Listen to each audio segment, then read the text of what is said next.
Yeah, Mr. Speaker. I rise to second the motion. Yes, I rise to second the motion. In doing so, Mr. Speaker, I make this statement.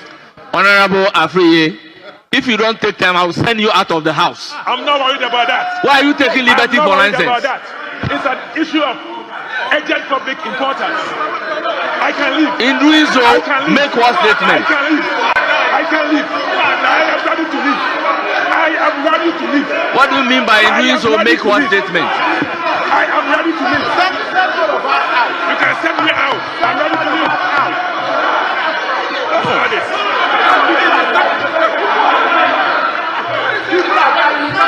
Yes.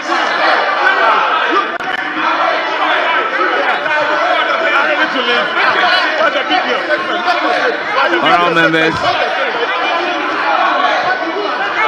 Mr. Speaker, we rise to make this statement on an issue of immediate and far-ranging concerns to our country. The ongoing national strike action declared by the Ghana you are hereby directed to walk Afriye out of the house.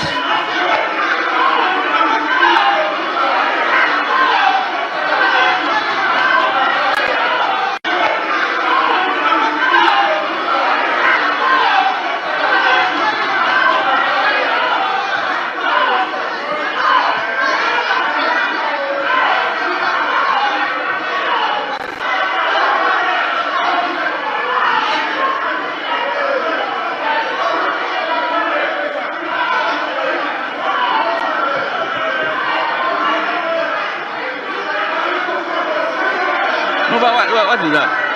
But look, I'll switch on the mic so you can all go. That's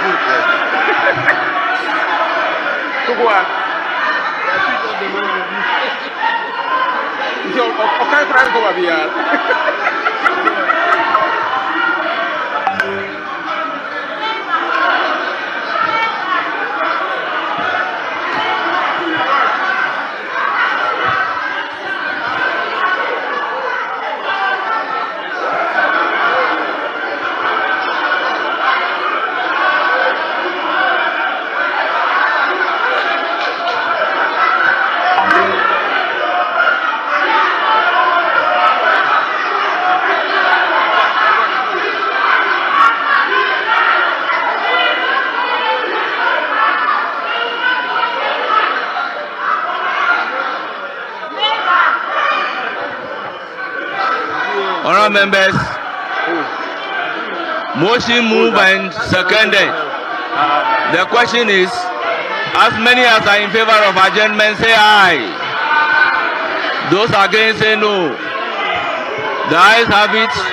The House is adjourned to tomorrow, Wednesday, 11 June 2025 at 2 p.m.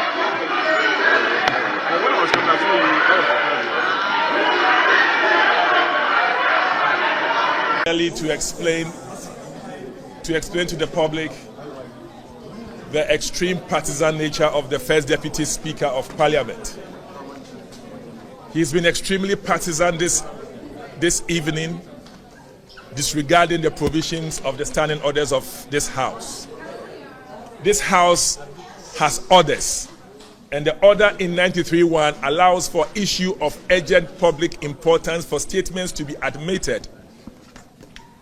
Minority pleaded for him to exercise the highest form of discretion. But the first Deputy Speaker failed. I think the first Deputy Speaker has a lot to learn from the Speaker himself. The Right Honourable Speaker is extremely liberal, encourages the provision and the execution of the standing orders. But the first Deputy Speaker, who is extremely partisan, has denied us the right of the minority to exercise what we have to do as far as this strike is concerned. What did we do this morning? We met you and then made you aware of our position. But it doesn't end there. Our business is in the House.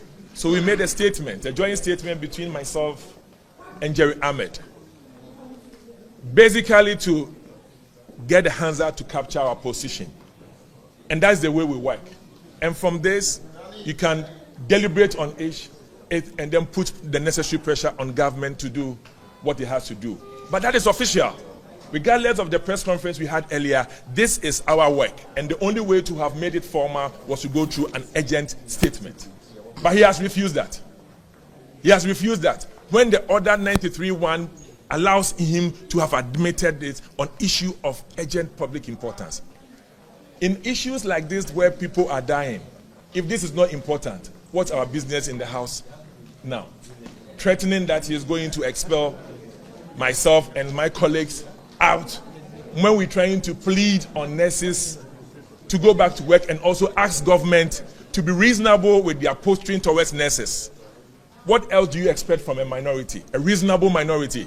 A reasonable minority who are not playing politics, unlike them. Whenever they had opportunity on health, they always played politics. A very reasonable minority here, we understand that nurses, their rights don't have to be breached. We understand the nurses are so right. So we are here to state clearly that the posturing of government must change. It must change. Respect them. Sit with them. Let them know what you can do and what you cannot do. Luckily, we are going to listen to the Minister of Finance soon on the media budget review. So this is the time that you have to include their concerns as far as the media budget review is concerned. It's not as if we are in August, then you tell them, hold on for the next budget cycle.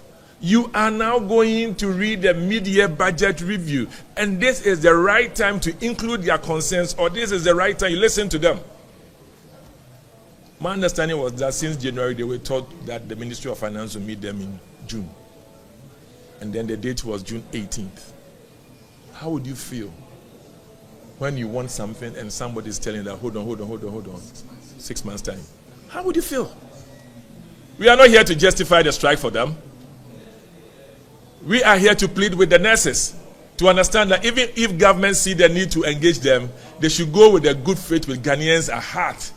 Because getting all the money without the lives that we have lost brings no joy to anyone.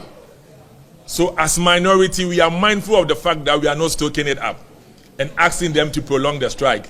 We are only asking them to be merciful as far as the tables are concerned, that when they go to sit, they must be merciful to see the need to be reasonable. Reasonability means you appeal to their conscience and say, if you are asking for 8 things, we cannot. You know what? In the budget, we'll do 3. Maybe the next budget, we'll do 2. Let government change their posturing towards these people and let them not use the law and let them not frighten them.